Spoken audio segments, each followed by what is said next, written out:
こんにちは、ぽっちゃり健康オタクのこえりです。今回から数回に分けて、おすすめの備蓄品をご紹介します。今回は楽天購入品5点です。お惣菜が1年以上、常温保存できます。内パク無添加サラダチキン8個セット2384円です。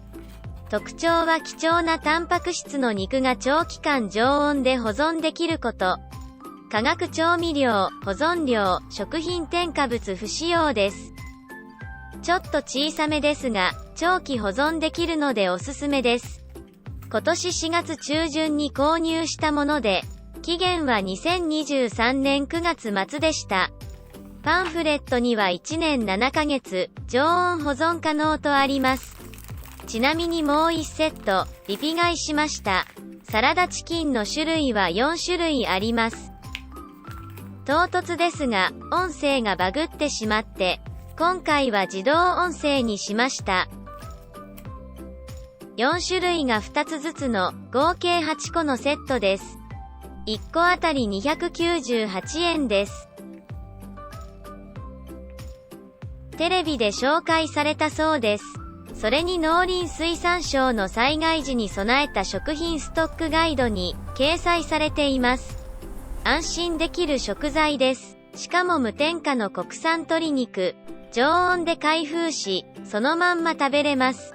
内パクには備蓄用のお惣菜がたくさんあります。パンフレットを見てると、味の南蛮漬け。美味しそうですね。出来たてのお惣菜をそのまんま真空パックして滅菌している食品です。だから開封して空気が中に入らない限り腐ることはないそうです。賞味期限はあくまでも美味しく食べれる期間ですとパンフレットにあります。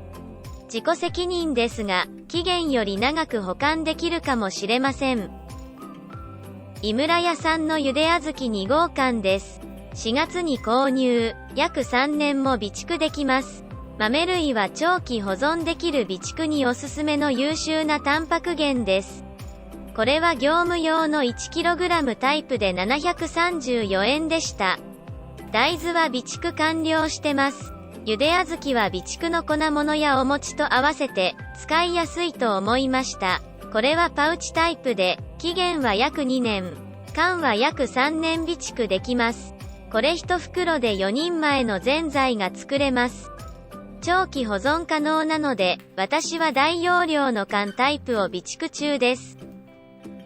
これから価格が高騰しそうなフルーツの備蓄です。ホテイフーズグレープフルーツ缶24缶セット4991円です。美味しいフルーツ缶を探して見つけました。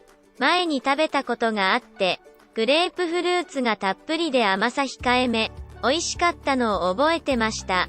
2年間ほど備蓄できます。1缶で2個分のグレープフルーツが入ってます。皮むきはナイフを使い、手作業だそうです。薬品を使って皮を溶かしている缶詰もあると聞いたことがあるので、手作業は嬉しいですね。口コミもいいです。シロップがあっさりなので、寒天でゼリーも作れるなぁと思います。愛子ちゃんのサバ缶のお試しセットを買いました。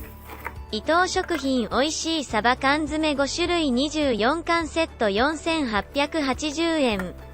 国産のサバを使用し、化学調味料不使用です。水煮缶は何種類かあり、ブルーは食塩不使用。塩分を気にしている方におすすめです。シルバーは沖縄の塩を使ってます。カレーに入れたり、トマト缶とパスタにしたり、サラダや野菜炒めに愛用してます。期限はだいたい2年半から3年くらい備蓄できます。次はサバの味噌2缶です。味噌の味が強すぎず、サバの臭みもなく、美味しいので一番のお気に入りです。来年食べる分、プラス災害用のサバ缶は、この愛子ちゃんシリーズ一択で備蓄してます。次は、辛いタイプ。サバ缶はこのシリーズが一番コスパがいいなぁと思います。もし、これ、おすすめだよという缶詰があれば、コメントでぜひ教えてください。最後は醤油煮です。サバ缶は備蓄しているお米やパスタに合うし、貴重なタンパク質です。2、3年、長期保存できるのも管理が楽で嬉しいですね。今回はコンプ元楽天市場店で購入しました。お試し24缶セット。愛子ちゃん専用の段ボールで届いたので、そのまま保管できました。備蓄品は楽天などのネットと、スーパーなどの実店舗を比べて、値段やポイントを計算し、お得にコツコツ買っています。この前、スーパーの広告で580円になっていた米油が、いつも買う楽天では1000円台で売っていて、びっくりしました。スーパーは在庫があったから安くできたんだろうと思いますが、在庫もなくなり、品物も入りづらくなることを想定し、備蓄に励んでいます。この先のことはわからないので、果物もしっかり備蓄中です。過去動画でご紹介した1年常温保存できるフルーツのシロップ漬けを手作りして備蓄してます。5月には2個100円の甘夏のシロップ漬けを手作りしました。6月中旬にも道の駅に行き、果物や梅をたくさん買ってきました。柑橘類の清見オレンジが安く手に入ったので、シロップ漬けにしました。ビワも安かったので、ビワの実を蜂蜜漬けにしたし、大量に買った梅で初めて梅干しを作っている最中です。野菜は道の駅でも若干の値上がり感があります。でも超安いものもあります。備蓄品はお金がかかるので、セールで安く買うか、たくさんのポイントを貯めるかしながら、お得に増やしています。ネットやスーパーでは、基本的に定価では買いません。ただ最近はネットより実店舗の方が安い場合も多く、そこは注意してます。自家製の保存食を作るときは道の駅などで、新鮮なものを安く手に入れています。特に7月、8月は大好きな桃やぶどうの季節なので嬉しいです。これからもアイハーブ購入品や備蓄品をご紹介したいですし、自家製保存食についての動画を作りたいと思っています。最後までご視聴いただいてありがとうございます。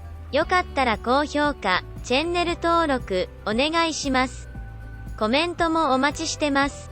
それではまた次回の動画でお会いしましょう。